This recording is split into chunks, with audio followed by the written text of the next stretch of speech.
പിശാചേ, നീ എവിടെയാണെന്നെനിക്കറിയില്ല. എന്നാൽ നിനക്ക് ഞാൻ പറയുന്നത് കേൾക്കാൻ കഴിയുമെന്നെനിക്കറിയാം.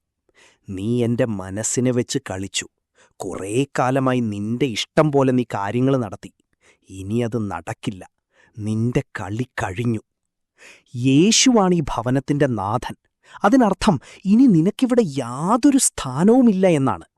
അതുകൊണ്ട് നിന്റെ നുണകളും നിന്റെ കുതന്ത്രങ്ങളും നിന്റെ കുറ്റപ്പെടുത്തലുകളും എടുത്തുകൊണ്ട് യേശുവിന്റെ നാമത്തിൽ ഇവിടെ നിന്ന് ഇറങ്ങിപ്പോകുക. എന്റെ ദാമ്പത്യ ജീവിതം തകർക്കാൻ നിനക്കാവില്ല. എന്റെ മക്കളെയും നിനക്ക് വിട്ടുതരില്ല. തീർച്ചയായും എന്റെ ഭാര്യയെ നിനക്ക് സ്വന്തമാക്കാൻ കഴിയില്ല. ഈ വീടിപ്പോൾ പുതിയ ഭരണത്തിന് കീഴിലാണ്. അതിനർത്ഥം നീ ഇവിടെ നിന്നും പുറത്തായി എന്നാണ്. പിന്നെ മറ്റൊരു കാര്യം, നീ എന്റെ സന്തോഷം കവർന്നെടുക്കുന്നത് സഹിച്ച് ഞാൻ മടുത്തു. എന്നാൽ അതും മാറാൻ പോകുകയാണ്. എന്റെ സന്തോഷം എന്റെ സുഹൃത്തുക്കളിൽ നിന്നോ എന്റെ ജോലിയിൽ നിന്നോ എന്തിനേറെ എന്റെ ഭാര്യയിൽ നിന്നു പോലും അല്ല ലഭിക്കുന്നത്. എന്റെ സന്തോഷം യേശുവിലാണ്. നീ മറന്നുപോയെങ്കിൽ ഓർമ്മിപ്പിക്കാം. അവിടുന്ന് ഇതിനകം തന്നെ നിന്നെ പരാജയപ്പെടുത്തി കഴിഞ്ഞു. അതുകൊണ്ട് നിനക്കർഹതപ്പെട്ട നരകത്തിലേക്ക് തന്നെ തിരിച്ചു പോകുക.